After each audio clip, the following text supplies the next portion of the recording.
மாம்பழம் இருந்துச்சுன்னா ரொம்பவே ஹெல்த்தியாக அதே சமயம் ரொம்பவே இமீடியட்டாக பண்ணக்கூடிய ஒரு ஐஸ்கிரீம் எப்படி பண்ணலான்னு பார்க்கலாமா? இதுக்காக ஒரு மாம்பழம் எடுத்து தோலெல்லாம் சீவி இந்த மாதிரி குட்டி குட்டி கியூபஸாக கட் பண்ணி ஃப்ரீசரில் ஒரு 2 மணி நேரம் வச்சுருங்க. இப்போ ஒரு பவுலில் ஒரு 20 போல் பாதாம், 20 போல் பிஸ்தா, ஒரு 5 போல் டேட்ஸ் தான் நம்ம சுகருக்காக ஆட் பண்ணியிருக்கோம். நீங்கள் தேவைப்பட்டால் தேன் இல்லைனா சுகர் கூட ஆட் பண்ணிக்கலாம். இப்போ இதில் சுடு தண்ணி ஊற்றி ஒரு 5 நிமிஷம் ஊற விட்டுருங்க. 5 நிமிஷம் நல்லா ஊறினதுக்கப்புறமா இதை அப்படியே ஒரு மிக்ஸி ஜாரில் அந்த தண்ணியோட சேர்த்து நல்ல பேஸ்ட்டாக நம்ம வந்து அரைச்சி எடுத்துகிட்டு வந்துடலாம்.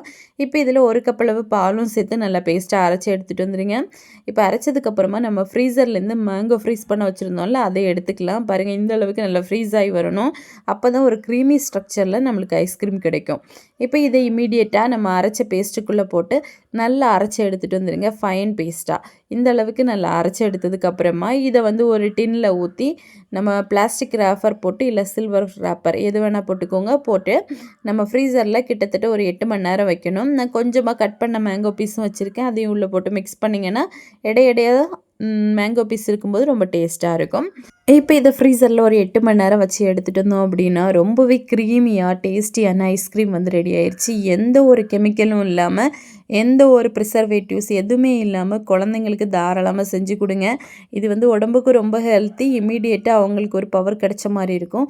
செஞ்சு கொடுத்துட்டு கமெண்ட் பண்ணுங்கள். தேங்க்யூ.